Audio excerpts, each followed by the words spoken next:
Voor onze 4e aflevering spelen we opnieuw met Siebe van Heusden en ikzelf, Mathis Dumery, in de basis. En Christophe Libelo en Steven de Voer vallen in met analyses. Welkom bij FC Limburg WK.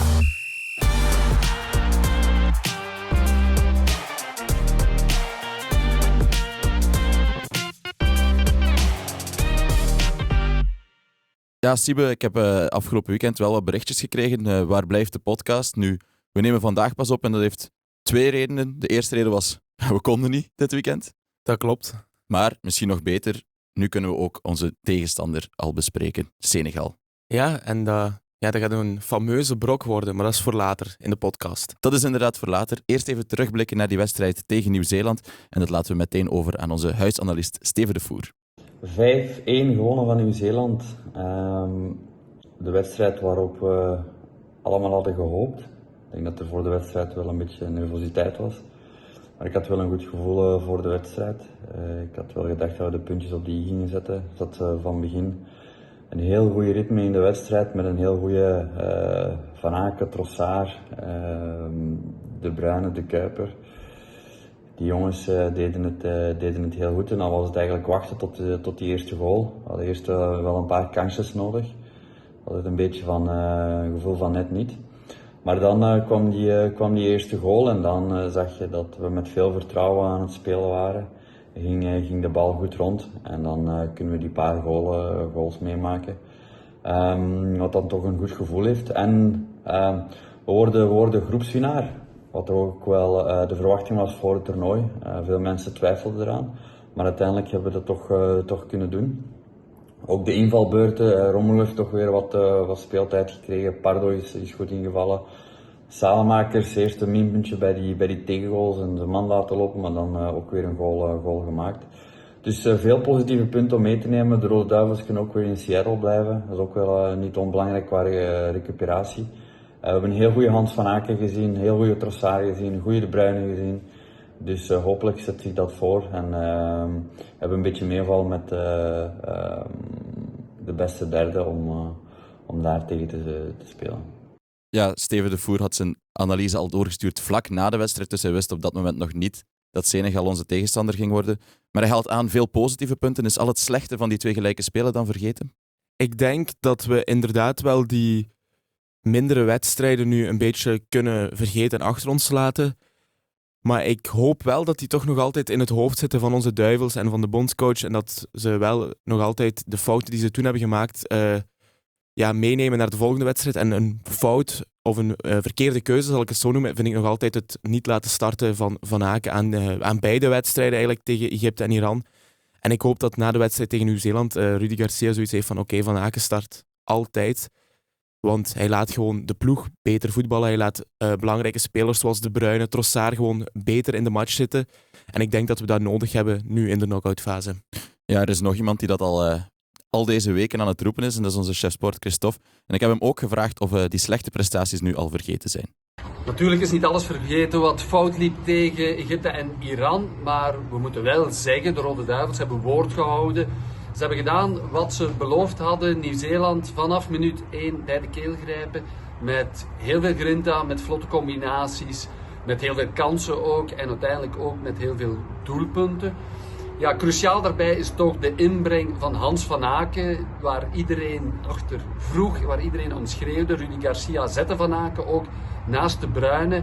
En dat liep heel vlot. Van Aken was niet beslissend. Hij scoorde niet, hij gaf geen assist. Maar hij was betrokken bij heel veel belangrijke aanvallende acties. En dus ja, hopen we ook dat Rudy Garcia het lef blijft hebben om hem ook tegen Senegal in de ploeg te houden, samen met Kevin De Bruyne. Het is niet zo dat Hans van Aken niet kan verdedigen, dat moeten we toch niet vergeten. En ja, de vraag is wie hij dan nog mee op het middenveld zet. Gaat hij vasthouden aan Youri Tielemans als aanvoerder? Ja, heeft hij zijn plaats, zou je zeggen. Anderzijds kiest hij misschien toch voor een meer verdedigende optie zoals Nicolas Raskin. Dat is afwachten wat het wordt. En ja, hij zegt hier Van Aken geen assist, maar eigenlijk heeft hij wel een knullige assist, want bij de tweede goal van Trossard trapt Trossard eerst tegen Van Aken aan om daarna hem binnen te knallen. En dat is officieel een assist dat. Ja, leuk voor Van Aken. En ook Trossard, die was enorm goed. Een heel belangrijke speler afgelopen wedstrijd tegen Nieuw-Zeeland. Voor ons bij FC Limburg was het eigenlijk de ideale wedstrijd. 2 goals van Trossard, een goal van De Bruyne, die we toch hier ook een Limburger noemen. Van Aken, die een volledige wedstrijd heeft gespeeld en dan wel degelijk een assist heeft gehad. Ja, ideale scenario. Ja, inderdaad. Het was ook wel nodig. Hè. Het is zoals Steven zei, we hadden wel nood aan een goede prestatie. Niet zomaar 0-1 of 0-2 winnen. Er moest wel een statement gemaakt worden, om het even zo te zeggen. En ik denk wel dat dat gedaan is, maar dat mag nogmaals in perspectief geplaatst worden dat dat wel maar tegen Nieuw-Zeeland is. En ik denk dat een eerste echte test nu gaat volgen tegen Senegal. Zeker, daar gaan we het meteen over hebben. Ik wil het nog even over de goal van De Bruyne hebben. Ik kreeg meteen herinneringen aan de goal tegen Brazilië. De strak schot over de grond. Ja, dat snap ik. En dat was een leuk moment toen. Hè. Laten we hopen dat we dat opnieuw kunnen herhalen in de kwartfinale dan tegen Spanje. Of Portugal of Kroatië. Spanje gaat het worden, denk ik. We lopen vooruit op de feiten. Nu, Lukaku scoorde ook nog heel belangrijk voor zijn vertrouwen, denk ik. En ook een goed, echt spitsendoelpunt, goed gekopt. Ja, en opnieuw zijn eerste balcontact. Als ik mij niet vergis, dat was al na Egypte, dat hij na 22 seconden ook scoorde, hebben we hier gezegd. Meteen impact, eigenlijk een super sub. Inderdaad. Misschien moeten we hem gewoon heel het toernooi niet laten starten. Ja, ik denk toch dat we zijn power gaan kunnen gebruiken tegen Senegal. Dat denk ik ook wel. Nu, voor de volledigheid nog Salemakers die scoorde. En dan Just, die scoorde voor Nieuw-Zeeland. En die heeft eigenlijk wel een goed toernooi gespeeld. Hij heeft volgens mij 3 goals gemaakt. 3 doelpunten, ja. Misschien iets voor Genk. Ik denk dat ze bij Genk doelpunten kunnen gebruiken. En die Just, die heeft er wel wat gemaakt. Ook bij zijn club in Schotland, Motherwell. Ja, hij is 26 jaar, heeft daar 7 goals gescoord. 8 assists in 35 wedstrijden. En nu op het WK 3 goals in 3 wedstrijden. Leuke speler. Ja, als de Condé luistert. De groepsfase van het WK is nu volledig afgerond en dan wordt er her en der al gezegd, nu begint het WK echt. Ga je daarmee akkoord? Ik ga niet volledig akkoord. Ik ben ook niet volledig tegen. Ja, het WK begint nu pas echt, omdat de tegenstand die we hebben gehad in de groepsfase, die was van het niveau van een soort kwalificatietoernooi, om het zo te zeggen. Maar we hebben het daar wel heel lastig tegen gehad. Dus langs de andere kant denk ik, we mogen ook blij zijn dat die groepsfase er is geweest. En ja, vanaf nu is het alles of niks. Stel je voor dat dat al was geweest nu, dan lagen wij er gewoon uit.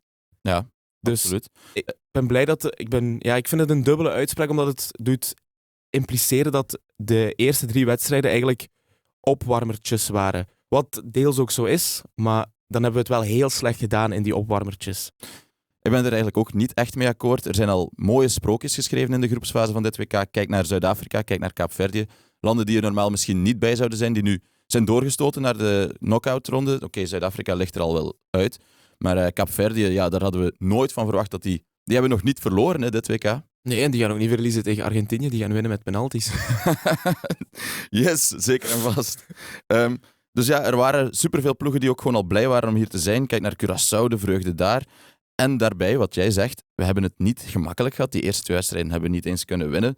Onze derde groepswedstrijd was eigenlijk al een beetje alles of niets. Oké, het was tegen Nieuw-Zeeland, dus het was wel snel duidelijk dat het alles ging zijn.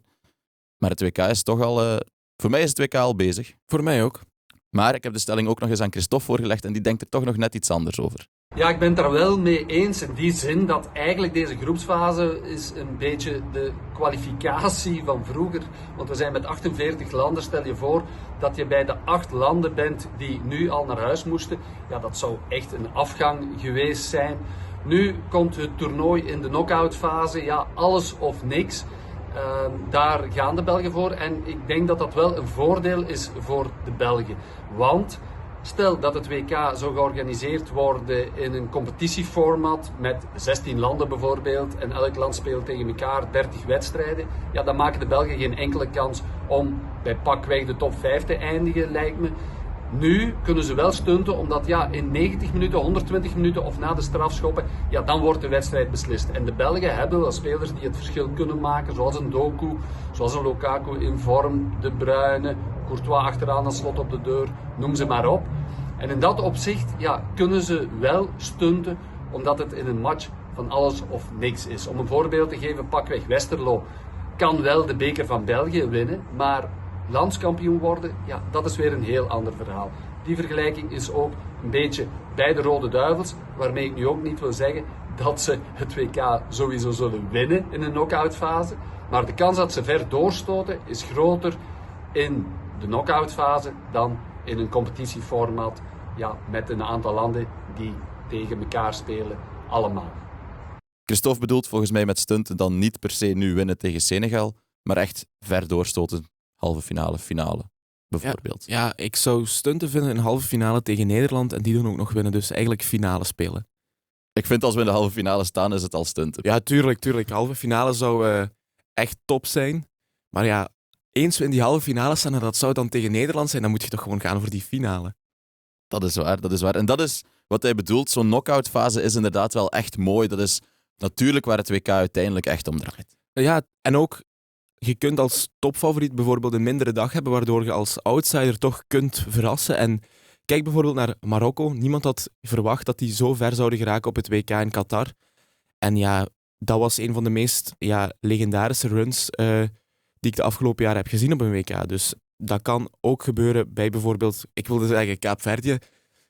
Pak Noorwegen. Noorwegen Voilà, lijkt me de ideale ploeg om... Noorwegen is zo'n dark horse inderdaad die zo in de halve finale kunnen staan nadat ze al bijvoorbeeld een hele sterke tegenstander hebben gewipt. Zoals Brazilië in de achtste finale. Kan gewoon zomaar. Ja. Ze hebben zich gespaard tegen Frankrijk, die wel met een A-ploeg speelde. Dat vond ik al eigenlijk een leuk statement. Dat vond ik ook opvallend.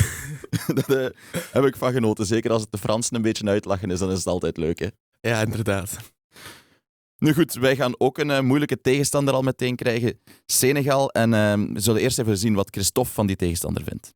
Ja, ik kan Senegal niet perfect inschatten, omdat ik niet alle wedstrijden van Senegal heb kunnen volgen op dit WK. Maar als je hoort en leest dat ze tegen Frankrijk bijvoorbeeld een deel van de wedstrijd toch de bovenhand hadden, dat ze ook 2 keer scoren tegen Noorwegen, wel verliezen, en dat ze Irak de pan inhakken met 5-0. Ja, dat wil toch ergens wel iets zeggen. Senegal is ook een ploeg met heel veel kracht, body, intensiteit. En daar moeten de Rode Duivels hetzelfde kunnen tegenover zetten. En dan vraag ik me af wie er precies in de ploeg komt, wie er uit de ploeg verdwijnt, op welke manier Rudi Garcia die fysiek sterke Senegalezen wil aanpakken. Bijvoorbeeld Doku, toch niet op zijn niveau tegen Nieuw-Zeeland. Vraag is, gaat Garcia hem van bij de aftrap er toch ingooien en dan opnieuw vervangen? Of kiest hij voor Doku als gouden wissel bijvoorbeeld? Het zijn allemaal vragen die pas woensdag zullen beantwoord worden. Wat wel vaststaat is, als de Rode Duivels een plaatsje echt willen verdienen in die achtste finale, dan moet er van een land zoals Senegal wel gewonnen kunnen worden. Er moet van een land als Senegal wel gewonnen kunnen worden, maar zeker niet onderschatten, we hebben het hier al genoeg gezegd. Het is de officieuze kampioen van Afrika. Ze hebben die trofee, is hen afgepakt achteraf, maar het is gewoon, ze hebben dat wel gewonnen, dat toernooi. En eigenlijk opvallend, de lage landen treffen ook de finalisten van de Afrika Cup. En dat zou voor beide wel eens fout kunnen lopen, volgens mij. Nederland, Marokko, België, Senegal. Ik denk dat de lage landen een hele goede dag moeten hebben. En dan ook heel goed spelen tegen die landen, want het zijn inderdaad 2 heel sterke ploegen. Nu, Senegal, wat Christophe zegt, het is een ploeg met body. Ik heb altijd wel het gevoel dat wij België daar het moeite mee hebben met een fysiek sterke ploeg. We spelen mooi voetbal, maar we vliegen er niet zo echt in. En als je dan eens kijkt ook naar het toernooi van Senegal, de eerste helft tegen Frankrijk vond ik hen heel goed. Ja, ze waren echt beter. Absoluut, ze waren beter. Oké, ze hebben ook 3-2 verloren tegen Noorwegen, maar zoals net gezegd, dat is ook een goede ploeg. En die 2 doelpunten maken ze toch ook. En dan 5-0 tegen Irak. Het was wel grotendeels tegen 10 Irakezen. Dus ik vind dat een beetje vergelijkbaar met onze prestatie tegen Nieuw-Zeeland. Aan de andere kant hebben we uit die wedstrijd wel geleerd. Pape Gueye, laat hem niet trappen alsjeblieft. Nee, inderdaad, want wat was dat? Amai. Die heeft een raket in zijn voet. Letterlijk. Dat was echt niet normaal. Daar kan zelfs Courtois niks tegen beginnen, volgens mij. Tegen die knallen. Ja, die kan er misschien wel zo 3 nog uit zijn goal ranselen, maar de 4e, die gaat misschien toch hangen. Dus het is inderdaad een waarschuwing om ze niet te laten trappen. En het is misschien ook net dat wat wij nog een beetje missen, is dat wij ook durven op goal te schieten. Met bijvoorbeeld een De Bruyne of een Tielemans, dat we dat nog iets meer mogen doen. Ja, zeker. Zeker en vast. Als we verder kijken naar die ploeg van Senegal, daar speelt ook ex-Genki Koulibaly. Die is niet aan een foutloos WK bezig. Tegen Noorwegen heeft hij wel een doelpunt op zijn naam staan. Maar goed, wel leuk dat we die tegenkomen. Ja, ik denk dat dat sowieso leuk is om spelers die we kennen vanuit onze competitie, van bij onze Belgische clubs, dat we die tegenkomen in zo'n fase in het toernooi, dat wel leuk is inderdaad. En ja, hij is ook wereldtop geweest, hè. Daar moeten we niet flauw over doen. Hij is al wat ouder, hij is... ja, ik durf het bijna niet zeggen, omdat Rudy Garcia anders achter mij komt. Ik wilde zeggen op zijn retour. Maar nee, ja, het is nog altijd... Allee, hij is iemand met ervaring, dus zeker voor oppassen. Maar ja, nu, als we Lukaku daar tegenover zetten, dan denk ik wel dat we daar als winnaar gaan uitkomen. Nog een ster op zijn retour bij Senegal. Sadio Mané, de ster van het elftal. Absoluut. De tweede oud-Liverpool-ster die we moeten tegenhouden, de 2K, na Salah. Ja, dat moet lukken. Nee, ja, hij is misschien nog wel de verpersoonlijking van hoe gevaarlijk ze ook kunnen zijn op de aanval. Dus het is een heel sterke ploeg. Ik denk ook dat het voor ons, België, wij spelen super weinig tegen die landen. Dus dat is ook altijd een soort van verrassing, mag ik dat zo zeggen, om Ja. hoe die landen voor de dag komen.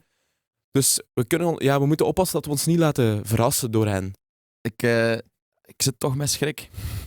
Ik moet Ja, dat eerlijk toegeven. Absoluut. Ik zou nu durven zeggen 50-50. Ja, als je het moet pronosticeren, wat zeg je? Ja, ik zou durven zeggen 2-1, maar dat zeg ik ook maar gewoon alleen omdat ik voor België ben. Ik zeg 1-1 en we gaan door met penalties. Ik hoop dan toch op die 2-1. Dat is beter voor de mensen met hart- en vaatziekten. Het zou inderdaad wel ongelooflijk stresserend zijn. Nu, als we daar tegen winnen, doorstoten tegen Senegal, dan komen we uit tegen Bosnië of tegen de VS. Dat is wel een makkelijkere affiche. Dan vind ik wel, als we tegen Senegal doorstoten, dan moet je gaan voor de kwartfinale. Sowieso. Ik denk VS of Bosnië mogen absoluut geen probleem zijn. En dan kwartfinale, we hebben het al gezegd, Spanje, Portugal, Kroatië misschien, wie weet. Oostenrijk dan ook natuurlijk, hè? Ja, maar het zal waarschijnlijk Spanje of Portugal worden. Eindigt ons toernooi daar dan sowieso, als we nu toch even verder vooruit blikken? Ik denk, met het Spanje wat we tot nu toe hebben gezien, mocht dat zo blijven, dan hoeft ons toernooi niet per se te eindigen in de kwartfinale.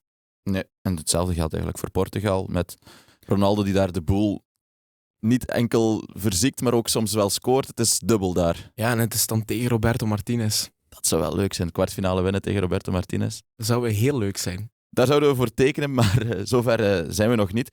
Is er nog een andere affiche in de knockouts waar je naar uitkijkt? Ja, het is er al over gegaan. Nederland-Marokko vind ik een heel leuke affiche. Maar aan de andere kant van de tabelhelft dan Brazilië-Japan. Ook een leuke wedstrijd. Alleen al omdat Japan een uittruitje gaat dragen. Supermooi truitje. Ik heb het nog niet gezien. Ja, zoek maar eens op na de podcast. Echt een mooi truitje. Kun je het even beschrijven? Wit. Prachtige beschrijving, we gaan door. We gaan het nog even hebben over de Genkies en Canaries op het WK. En ook ex-Genkies en Canaries durven al eens de revue te passeren hier. Zoals Munoz nog eens, want die zit al aan 2 goals als rechtsachter. Zijn er evenveel als Cristiano Ronaldo? En die staat toch al heel de tijd in de spits, dus Voilà. kan tellen. En ook belangrijke goals. Dan Medina, die is nog niet aan de bak gekomen bij Ecuador. Maar ik wou het wel even over hun vreugde tegen Duitsland. Zo zie je maar nog eens, de groepsfase is toch nog steeds de WK. Zij moesten winnen tegen Duitsland. Dat lukt dan, tegen alle verwachtingen in. En dat stadion ontplofte. Ja, dat was geweldig om te zien. En ik vind ook, om het dan toch over Duitsland te hebben, dat toch als een van de schaduwfavorieten wordt gezien op dit WK.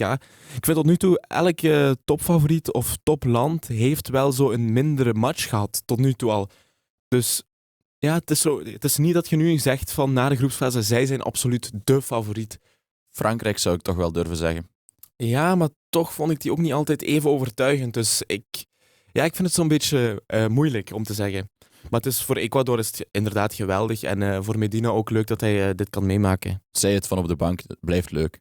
Gewoon, ik denk al het meemaken in die sfeer zitten, dat een ervaring is die je nooit gaat vergeten. Misschien komt hij wel met een volledig positieve energie terug naar Genk. Ja, ik denk dat ze dat bij Genk geweldig zouden vinden.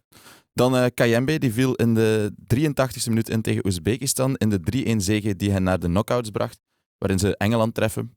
Gaat een moeilijke opdracht worden, maar zeg nooit. Nu, hun toernooi is al geslaagd Absoluut. door daar te zijn. Inderdaad, dat was het eigenlijk al voordat ze begonnen aan dit toernooi. Gewoon het feit dat ze hier inderdaad waren, was geweldig. En dan een affiche tegen Engeland is ook mooi. Hè? Ze gaan er dan uit leuk. tegen een favoriet. Ja, absoluut. Dus ik ben benieuwd wat ze kunnen doen, want ik vind ze wel bij momenten aangenaam voetbal brengen. Zeker en vast. En ik zeg, ze gaan er dan uit, maar wie weet, hè, alles weet, kan in de kan het knockouts. We hebben het er al over gehad. Voilà, we kunnen het blijven herhalen, alles of niks. Absoluut. Taniguchi en Ito die stonden allebei niet in de basis bij Japan, maar die zijn wel ingevallen. Goto speelde niet en ook Elouadi speelde niet en die heeft ondertussen nog geen minuut gemaakt op het WK. En zo zijn we compleet met alle Genkies en Canaries op dit WK. En ook een paar ex-Genkies en Canaries dus. En dan nog een extraatje misschien. Ja, we blijven natuurlijk FC Limburg en we hebben het hier wel over het WK voetbal. Maar er is nog steeds nieuws over Genk en STVV. En dan kunnen we het toch niet laten om het daar even over te hebben. Bijvoorbeeld het spraakmakendste nieuws dan. Noah Adedeji Sternberg zou naar Club Brugge gaan. Een spraakmakende transfer, want het is achter de rug gebeurd. De manier waarop is niet zo mooi. Maar voor de speler zelf lijkt het dan wel een stap hogerop. Ja, hij zou dan Champions League gaan spelen met Club Brugge, dus je zou dat wel kunnen zeggen, inderdaad. Nu, het is inderdaad niet de meest fraaie manier om een transfer te bekomen. En ik vraag me ook af hoe de onderhandelingen verder gaan lopen op clubniveau. Ik kan me voorstellen dat Genk nu wel misschien zich iets, hoe moet je dat zeggen, kordater gaat opstellen, dat ze minder snel zullen plooien. Langs de andere kant, Ja, er circuleert 15-20 miljoen, wat wel heel veel is voor Sternberg. dat zou heel veel zijn. Natuurlijk, je gaat naar een rechtstreekse concurrent, dus ik zou ook wel begrijpen dat Genk zoiets heeft van ja, dan willen we wel een beetje boter bij de vis. Maar of Brugge bereid gaat zijn om dat te betalen voor Sternberg, dat weet ik niet. Dat is een ander verhaal. En dan, stel dat het afspringt, ja, terugkeren, moeilijk hè? Dat ligt heel moeilijk, zowel bij club als supporters, denk ik. Dus ja, dat is een beetje een rare ontwikkeling, omdat het zo uit het niets kwam in mijn beleving. Ik had het niet verwacht dat Brugge ook geïnteresseerd zou zijn, moet ik durven zeggen. Ik dacht dat ze elders op zoek gingen gaan, want het zou dan zijn als vervanging van Solis. Lijkt me wel. Solis zal wel vertrekken. En dan... Ja, het heeft natuurlijk wel nog altijd een heel groot potentieel. En misschien denken ze dat zij het er meer gaan kunnen uithalen. Ja, wie weet. Nu, hij heeft bij momenten echt fantastische dingen laten zien. Dus ik begrijp ook wel dan dat Brugge komt voor hem. Maar of hij eerste keus gaat zijn bij Brugge, misschien dat er nog iemand bij komt als Solis vertrekt, inderdaad. Het zal denk ik inderdaad afhangen van inkomende transfers. Nog een ander nieuwtje. Het is al niet meer zo nieuw. Franke die voorgesteld is bij de Schotse ploeg Hearts. De ploeg die in extremis niet kampioen is geworden. En onfortuinlijk een beetje. Ze spelen voorrondes Champions League, geloof ik. Ja, is het een mooie stap voor Franke? Ik denk persoonlijk dat Franke vooral heeft gekozen voor het buitenland, in die zin van het buitenlandse avontuur. Het is een mooie club wel. Nu, ik vind wel, het is een risico, vind ik, om daar naartoe te gaan, omdat zij net een geweldig seizoen hebben gehad. En ik vraag mij af of wij dat makkelijk, of dat te verbeteren valt, zal ik het zo zeggen. Ze hebben net die titel niet gehaald. Hetzelfde scenario als je eigenlijk bij STVV zou hebben dit seizoen. Eigenlijk wel. En dat zou toch ook, ik blijf erbij, zou toch nog altijd mooi geweest zijn als truienaar om dan met STVV Europees te spelen. Absoluut, maar hij kan nu, je zegt zelf, Champions League voorronde tegen Sturm Graz spelen ze, dus ja, wie weet, als je Champions League kan spelen, dat is ook voor Franke is dat iets waar je van droomt als trainer. En ik denk bij iedereen bij STVV gunde hem dat buitenlands avontuur, dus laten we hopen dat het een mooi avontuur wordt voor hem. Absoluut. En natuurlijk de Schotse fans. Ze hebben zich op dit WK ook al getoond. Dat is een geval. Dat is een ras apart, hè, Schotse voetbalsupporters. Echt waar, dus dat kan alleen maar mooi zijn. Goed, dan wensen we hem natuurlijk het allerbeste toe bij Hearts. En dan volgende donderdag, de dag na de wedstrijd, zijn we er wel weer meteen met een podcast over de Rode Duivels. Dank u wel, Siebe, voor het aangename gesprek in de studio. Dank u wel ook aan Steven de Voer en Christophe Liberlo voor hun analyses van op locatie. En tot donderdag.